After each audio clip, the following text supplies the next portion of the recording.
dong. Loh, saya nyiarin. Saya diapa-apakan itu saya bekerja menurut ketentuan Undang-Undang Dasar. Undang-Undang Dasar menjamin kebebasan berpikir. Dan itu hanya mungkin kalau depan nggak ada. Sekarang nggak ada kebebasan berpikir.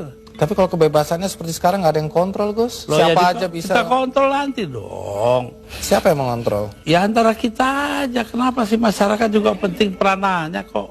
Memang hanya pemerintah aja.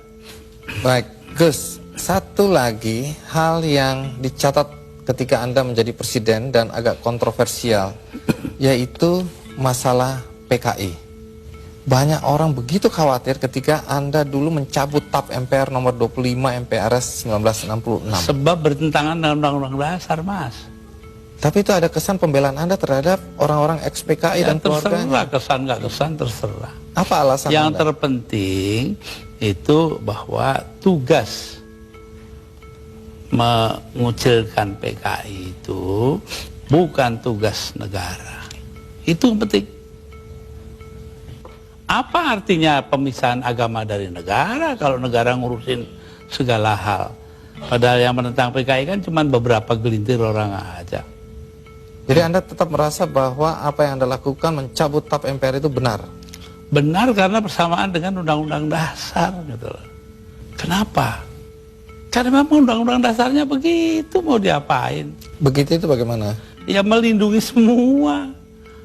Ya itu hasil daripada 7 abad lamanya kita berpancasila tanpa nama, yaitu yang dinamakan Bhinneka Tunggal Ika. Berbeda-beda tapi satu tujuan. Nah ini yang penting kita ngelihatnya dari situ. Kalau belakangan ini ada kekhawatiran PKI akan bangkit?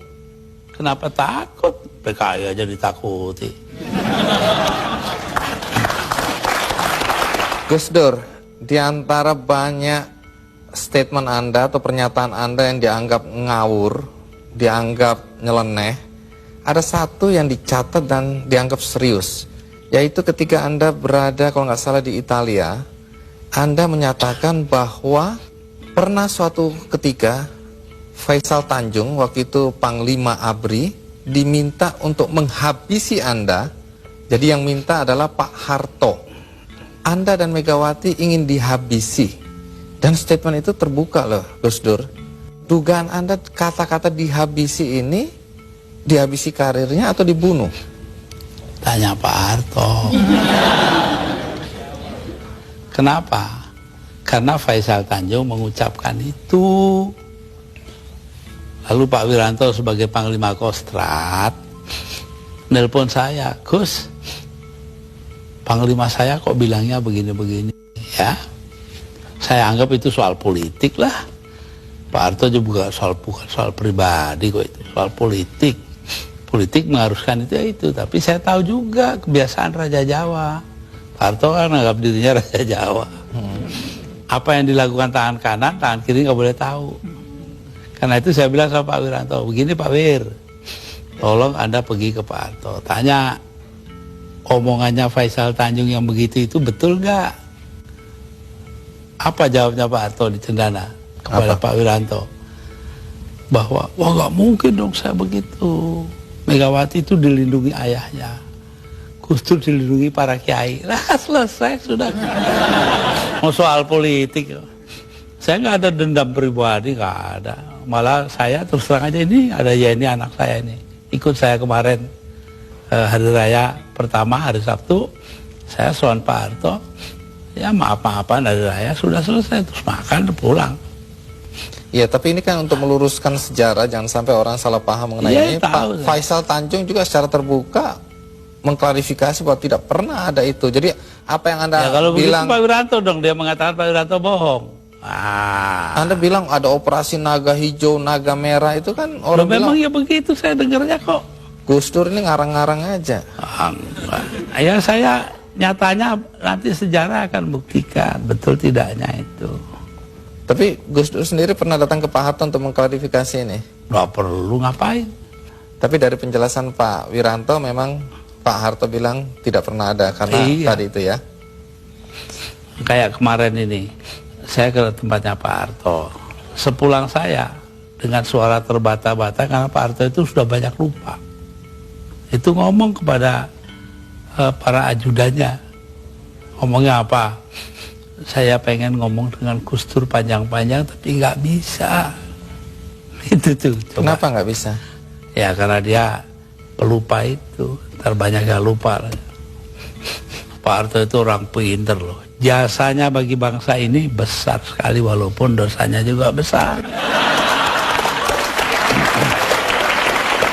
Siapa tokoh yang Anda anggap pantas untuk memimpin bangsa ini ke depan? Lebih dulu tanyalah, apa yang harus diperbuat bangsa kita? Bangsa kita ini paling kaya di dunia, kok jadi paling melarat sekarang? Artinya? Karena korupsi dibiarkan, tidak ditindak.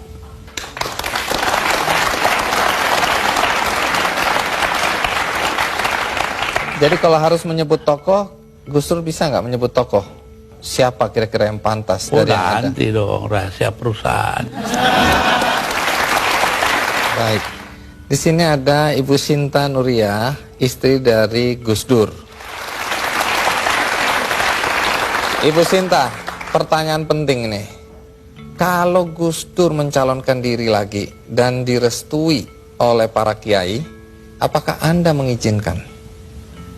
Saya sebagai istrinya, menjadi apapun, saya akan tetap mendukung. Karena terpaksa atau karena cinta? Jelas karena cinta dong.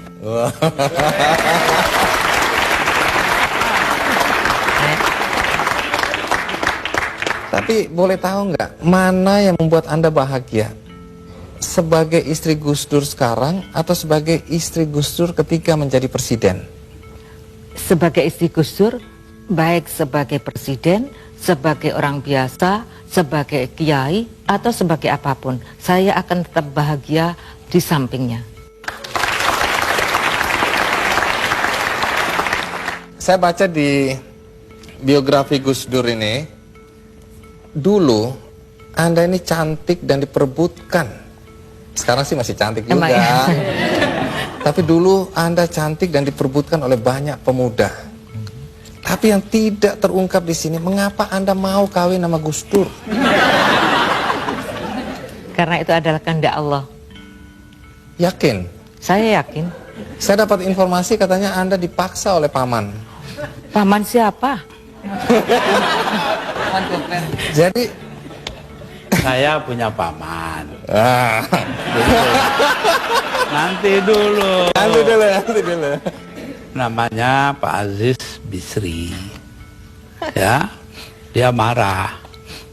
Loh kok Nurnya itu mau aja salaman dengan Abah Kiai Bisri Sansuri, kakek saya dari ibu.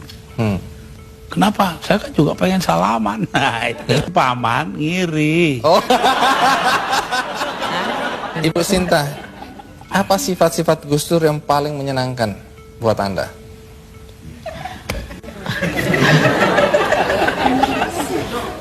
Kok kayaknya susah, apa nggak ada ya? Ya, ngurusnya sih gampang. Makan juga apa adanya, apa saja dimakan. Tambah lagi ya, yang paling menyenangkan Yang saya, menyenangkan dulu. pada setiap kali saya melahirkan anak, ya, setiap malam kan biasanya anak bangun. Nah itu setiap kali anak saya bangun nangis, maka Mas Dur yang pertama kali bangun, kemudian mengganti popoknya yang kena kencing, kemudian mengangkatnya dan menyerahkan kepada saya. Saya tinggal netein, setelah anak saya tidur, kemudian diambil lagi, ditaruh di box lagi.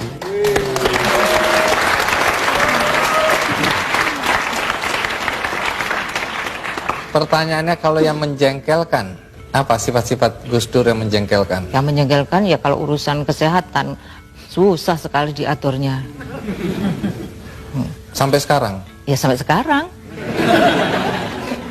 Nah, banyak yang tidak paham pada semua tindak atau banyak tindakan Gus Dur, langkah-langkah Gus Dur yang dibilang jurus dewa mabok gitu Gus Dur. Tapi Yeni kelihatannya bisa memahami Gus Dur. Kira-kira bagaimana kita bisa memahami seorang Gus Dur? Atau kita bisa menerima Gus Dur apa adanya, bagaimana caranya, Yan? Yang dikatakan oleh beberapa orang tadi yang diwawancara bahwa Gus Dur itu ahead of his time, sangat jauh melampaui zamannya. Jadi kalau ada seorang kiai dari Pandeglang mengatakan dengan sangat sederhana bahwa Gus Dur ini ibaratnya kepala lokomotif kereta Jepang yang sangat supersonik itu, sementara gerbongnya ini gerbong ya kereta kita sekarang gaya baru ekspres atau gaya baru malam atau apalah. Jadi terseok-seok nggak bisa mengikuti. Tapi satu hal bahwa Gus Dur ini selalu mendasari tindakannya kepada beberapa hal yang sebetulnya sangat simpel. Keinginan beliau adalah menciptakan perdamaian dan rekonsiliasi.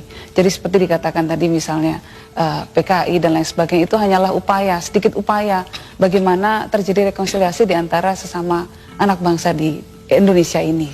Itu. Jadi sebetulnya tidak ada kontroversinya kalau kita bisa memahami dari gambaran besar seperti itu. Lalu soal tadi kebetulan karena saya ikut menemani pada waktu pakai celana pendek di halaman istana. Itu sebetulnya adalah upaya terakhir dari Gus Dur, ya waktu menjadi presiden masih, atau hari-hari terakhirnya lah, untuk mengajari bangsa ini, untuk berpikir mendahulukan substansi bukan bungkus. Nah, pada saat Gus Dur rajin mengkritik SBY waktu itu, Anda justru masuk menjadi staf ahli presiden. Ya. Apakah Gus Dur tahu atau Anda diizinkan? Sangat tahu dan saya diizinkan. Ya. Tidak ada masalah. Itu urusan dia. Tapi kan ini jadi orang bingung ini lihat. Loh, itu anaknya ya biar Gus Dur. bingung.